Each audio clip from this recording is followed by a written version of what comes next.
एक अजाजिल नाम का एक साधक था। उसके गुरुदेव ने बता दिया कि जो बंदगी करते हैं, प्रणाम करता है, एक यज्ञ के तुल्य उसे लाभ मिलता है। तो उसने अपने जीवन में 11 अरब बंदगी की। जब उसका अंत आया, उस प्रणाम करने के यज्ञ पुण्य से उसको ऊपर जाकर के एक बहुत बड़ा स्थान मिलना था, बहुत बड़ी पोस्ट पद मिलना था, देव पद मिलना था। उससे पहले वहां परीक्षा होती है भगवान के दरबार में। जो अब आपकी यहाँ पर जो तैयारी की करवाई जा रही है, तो यहां से जब आप जाओगे, ये ऊपर की कांचली तो यही रह जाएगी या कैंचुली, और ये अंदर शरीर ऐसा ही है जो कहते हो वो थोड़ा सा नूर का है, सूक्ष्म शरीर, उसमें ये प्राणी ऊपर जाओगा।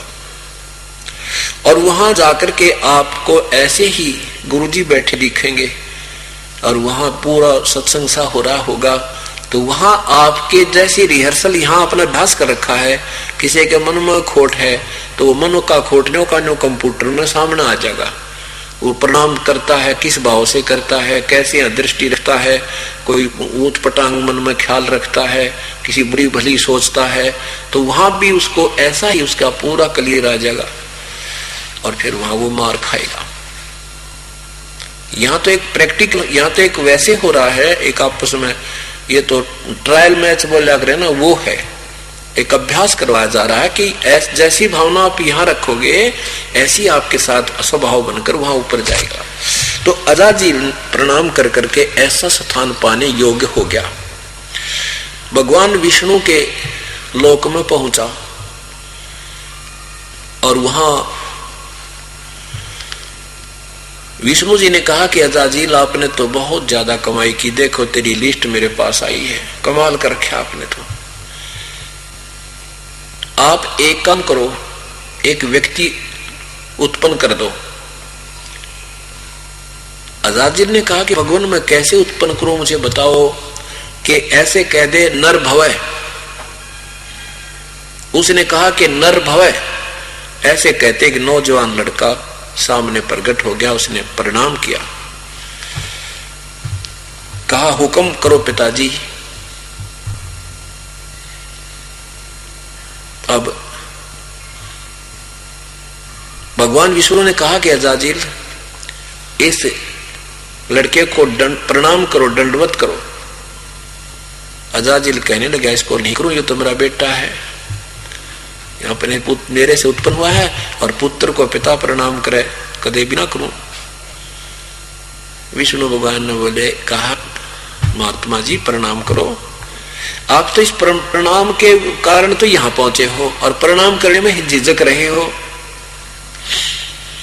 ने बोला प्रणाम ना करो, इसको तो कति नहीं करूं, नो क्या सटेन सटील।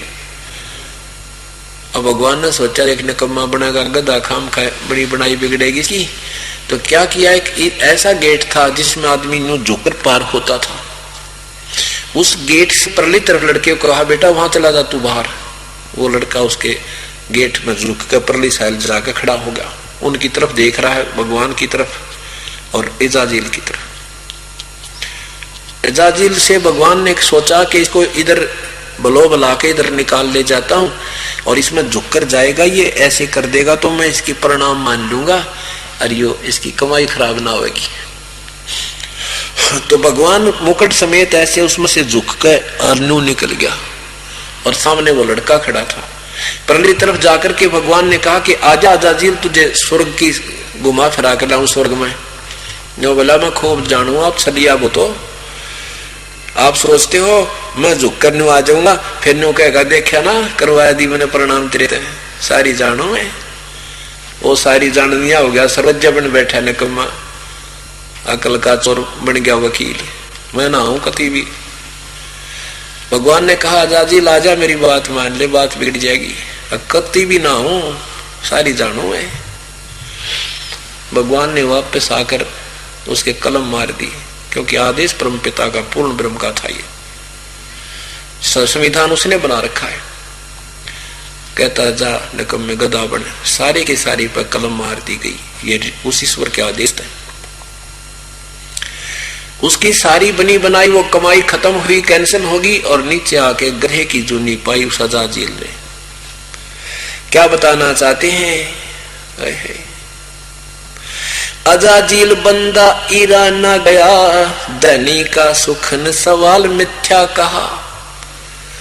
अजाजील ऐसे वो अपना काम बिगाड़ा, उसने परमात्मा की बात का आदेश का पालन नहीं किया, और जरा सा पालन ना करने से